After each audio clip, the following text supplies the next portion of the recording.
Hola, buenas tardes. It's my pleasure to be here today in Puebla, Mexico, and it's so great to see you all. I'm feeling a little bit humbled, actually. It's so great to be surrounded by so many exciting ideas and people who are passionate about what they believe in.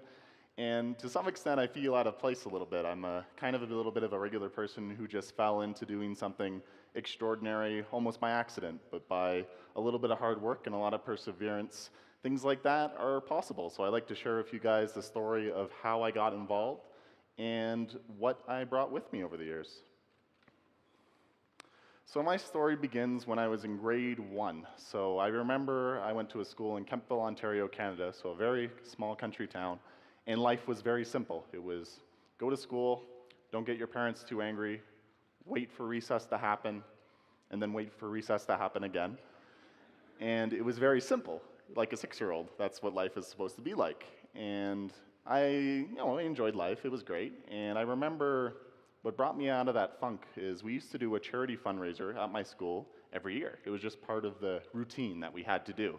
So I remember when we were in junior kindergarten, we had to do things like we raised money for cancer, we did things like that. So I remember we got to my grade 1 class and my teacher brought in this list with our charity project for the year and told us what we were going to be doing.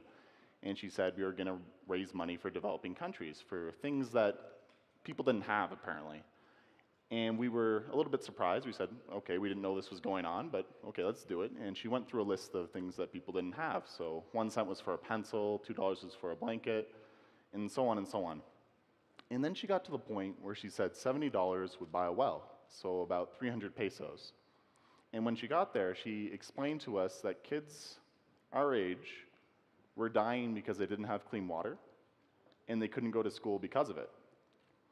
So she was talking to my class of 6 and 7-year-olds, so we were very confused. We said, why don't they just go to the water fountain? Duh, problem solved. Because it was that simple for us. We couldn't understand. So my teacher explained to us, like the children we were, no, people don't have water fountains all over the world, and sometimes they have to walk as far as 5 kilometers to go get water. I didn't know how far 5 kilometers was. So I remember my teacher explained it to us by saying 5,000 steps. And that didn't help because I couldn't count that high. But I remember I counted the steps it took me to get from my classroom to the water fountain. And I counted 10. And we were 6 and 7 years old, so I think at the time, one thing that was stressed upon us more than anything was this concept of sharing and this concept of justice. That if things weren't fair, you or your teacher or someone in a position of power would do all they could to make it fair. And so when we were told this, we thought the world wasn't sharing. So we were a little bit aggravated at my teacher because we felt we were being lied to. And my teacher shrugged and said, well, if you want to do something about it, you can raise money for something on this list. So we were deciding who was going to raise money for what. And the well came up. It was the most expensive thing. And I raised my hand. And my teacher, Mrs. Prest, she kind of raised an eyebrow. Because I wasn't really a kid who did anything. I sat in the back. I didn't open my mouth. I didn't do anything more than what was expected of me. And she said, are you sure, Ryan, this is going to be a big part of our fundraiser? And I said, don't worry, I've got a plan. I'm going to go home to my parents. I'm going to ask them for $70. They're going to give it to me, and then I'll come back and give it to you. And I thought it was a great plan, so I went home to my folks and said, can I have $70 to build a well? It's not like I wanted something for myself. My parents would see that I was being a virtuous person and congratulate me and then give me the money, and I would give it to my teacher, and I wouldn't have to feel guilty, and everyone in the world would have clean water. So I thought it was the best plan, and I came home with the idea, and I said, Mom, Dad, can I have $70 to build a well? And they kind of just tilted their heads and said, ah, that's cute. But no, and ignored me. And I remember I didn't let it go. For some reason, I thought that if I could just get to $70, then the entire world would have clean water, and I just wouldn't let it go. So I remember we were having this one a Sunday family dinner. So, a nice dinner, and my mother used to have this thing where she hated it when we pointed. She thought it was the most rude thing a person could do. She always threatened to break off our fingers when we pointed. So you didn't point anywhere near my mom. But I remember we were having this family dinner, And I pointed right at her, and I said, "You don't get it. Someone just died because they don't have clean water, and you didn't help them." So I got a timeout, but my parents saw that I was serious and that I wasn't going to let it go. So I remember they sat me down and they said, "Ryan, if you're serious about this, we're not just going to give you the money because then you wouldn't learn anything. So what we can do is we can give you chores on top of the chores you already do, and then we can give you something magical called an allowance. And if you're serious about it, you can fundraise the money that way." So I did things like, I already had to do things like clear the table, make my bed, walk the dog. Now I had to do things like washing windows, shoveling snow, vacuuming. And I got a few dollars at the end of each week. And I remember it was actually a Lenten project. So it was supposed to last 40 days. And by the time 40 days had gone by, I had only raised $25. So I failed. But I just had this idea in my head. If I could just get to $70, then the entire world would have clean water. So I kept on going. And it took me 4 months until I was finally able to raise the $70. And I was really excited. I got the day off of school. I had this big cookie tin filled with change. And I got to go into Ottawa to a place that built clean water wells. And I got all dressed up. This is what we used to wear in the 90s when suspenders were in fashion. And I was so excited because I was going to bring the entire world clean water. And they looked at me and they did the same thing my folks did when I came home with the idea. They kind of tilted their heads and said, "Aw, that's adorable. But it's going to cost a lot more than the $70 to build a well. It's going to cost at least $2,000. But good work. Now go on your way, leave." And I couldn't, my math still wasn't that great. So I was doing more chores around my house to try to raise this $2,000. And it was slowly seeping in that wasn't going to be the case, that I couldn't raise $2,000 by doing chores around my house. So I remember I went back to my school and talked to my classmates about it, and they said, "Are you still doing that? Like, relax, give it up. You didn't build a well, but you did something. Now just leave it at that. Like, let's go have fun at recess." And I remember I asked them for money, and they said no.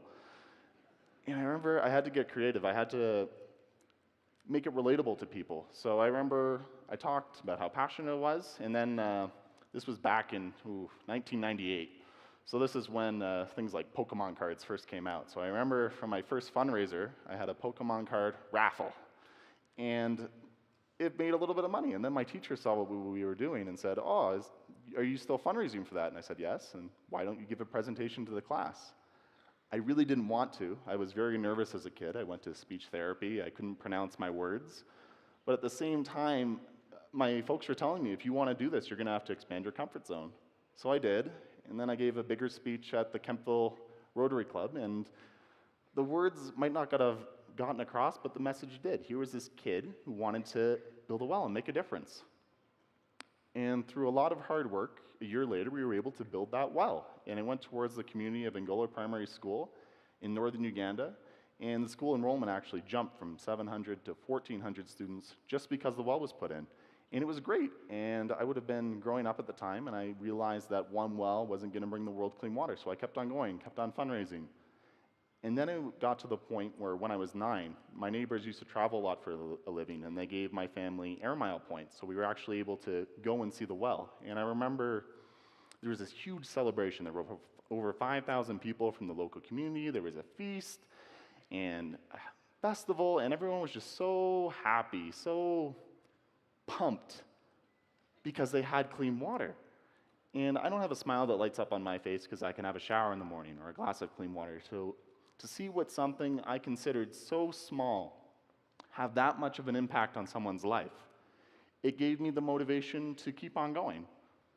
So I remember that's when it became less and less of my project, and it became everyone's project. People from my community, people from around my country, from around the world started to pitch in, and we were able to establish the Ryan's Well Foundation.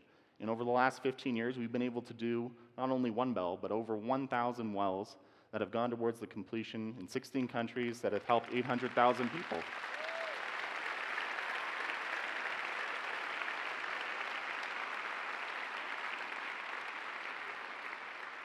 But the most bizarre thing is this all happened because of my failed grade 1 school project. It could have easily amounted into nothing, but the fact that I stuck with it and I was stubborn enough to not listen to people who knew better about the situation who said, no, Ryan, one well isn't going to bring the world clean water.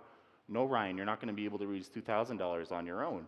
The fact that I was able to get through that led to a lot of work being done. So sometimes, even if it's the most logical, practical people in the world telling you what to do, sometimes it makes more sense to be stubborn instead. So a story about how this can affect someone's life is when I was in grade 2, my grade 2 teacher heard about what happened in grade 1 and thought it was really neat, but thought we could expand on the project. So we all got pen pals at the school where the well was built. And my pen pal ended up to be a kid named Jimmy, who, through a very long story, ended up becoming my brother. But that's a story for another day. Jimmy went to the school before the well was built and after the well was built. Before the well was built, Jimmy used to have to get up very early in the morning to get water for his family. He used to get up at midnight, walk 6 kilometers with 2 big jerry cans to the nearest well, because there wasn't one at his village or his school. And then he used to come back, and then do it again, and then do it one more time. And then I like it when Jimmy tells the story, because then he would say, then I would have the privilege to go to school. When I was a kid, I didn't think going to school was a privilege. It was something your parents made you do.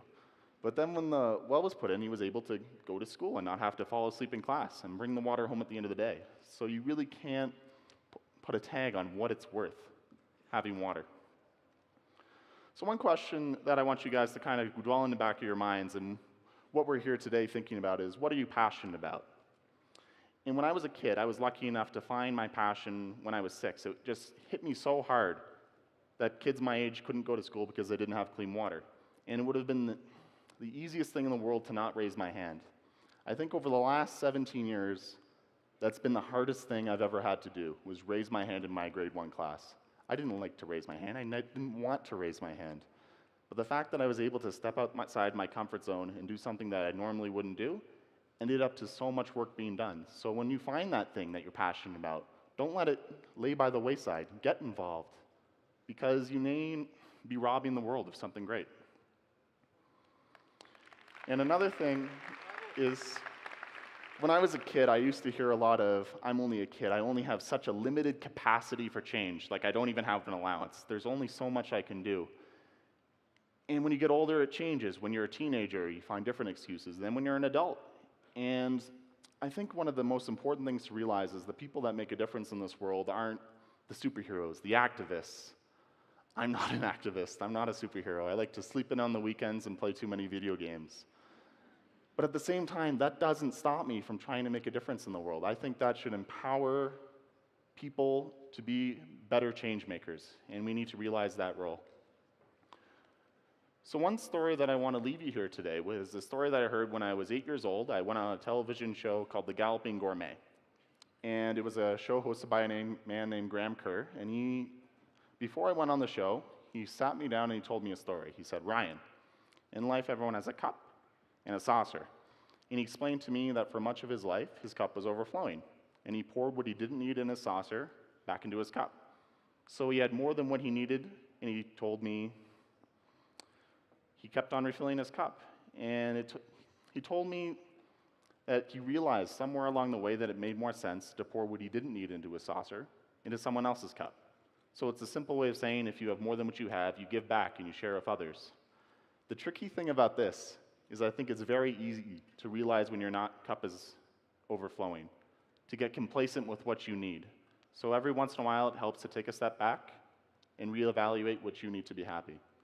I'd like to thank you guys so much for listening to me today, and I hope you get something out of this conference. Muchas gracias.